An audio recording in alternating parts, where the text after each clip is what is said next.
And we have a couple of saw blades here from the old water-powered lumber mill that was just across the road, owned by the same family as the mill. Then you're going to see a whole bunch of gears and parts. They never threw anything away here at the mill, and so we've preserved everything that had anything to do with the mill, and we just stacked them up here so people can see the various wheels and gears that have been used in the mill.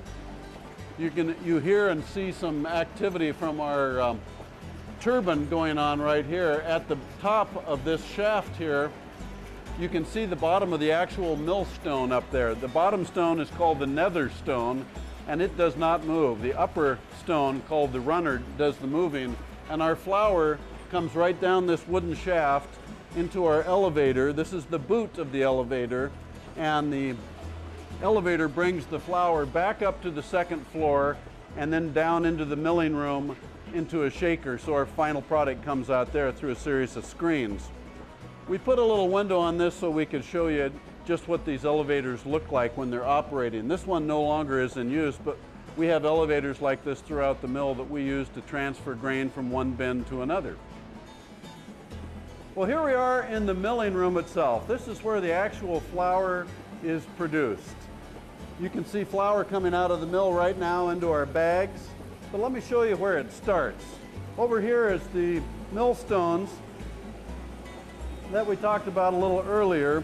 The millstones are encased inside here, and those stones are turning at about 60 rotations per minute.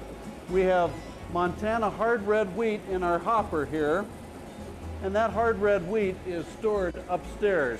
And I can pull a rope and lower the wheat into the hopper. Down below here, the amount of wheat that goes between the stones is determined by this string right here.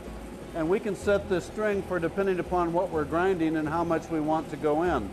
The upper stone is called the runner stone. The lower stone is called the nether stone, and it's stationary. So when that wheat goes in, it is ground into flour and it works its way out to the edge. And down below, the wheat is going to come right out of a chute here, and periodically we can check the wheat and see just how fine it is. If it's not fine enough, we can turn the stone up or down. Once the wheat travels downstairs in the wooden chute, it comes back up through an elevator to our second level upstairs. From the second level upstairs, it goes right down our wooden chute into the shaker. The shaker has a series of screens in it that will screen out any pieces that aren't appropriate for flour and send them out the end. Our finished flour comes out the side. And that's how they've made flour here for 134 years. This is up in the second level of the mill, and there's a lot of interesting artifacts in here. One of the most interesting is this old Bernard's flour dresser from Moline, Illinois. The mill actually has 4 of these, and these were used back at the turn of the century. The patent date, the earliest patent date on this is 1882, and it was used to what they call dress flour or screen flour, and it made the flour much finer. But the entire thing is made out of wood and iron, and it's a very, very rare artifact and one of the nicer artifacts the mill has. You'll also notice leaning up on this post here is an old wooden auger, and that wooden auger was used originally to auger grain up into the mill, and it had a trough attached to it, and it was water powered. The old wooden auger that they used in the mill here for probably 75 or 80 years, that old wooden auger was used to auger grain up from down below through our second floor door, and they brought it up to our storage bins.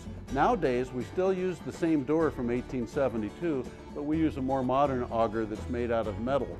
And this metal auger works like a big screw, and it actually augers up to 4,000 pounds of grain into our storage bin in less than 10 minutes. And that's how we get the grain up here today. Now we're going to go up to the last part of our tour, which is the third floor. The third floor has a lot of interesting equipment, and I'm dying to show it to you.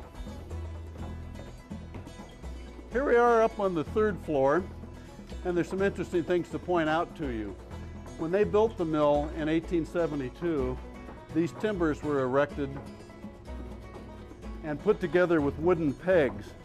And I want you to notice how they made a joint here of 2 beams by not only joining it, but using wooden pegs through the top and the bottom and the side, and it's just as strong now as it was in 1872.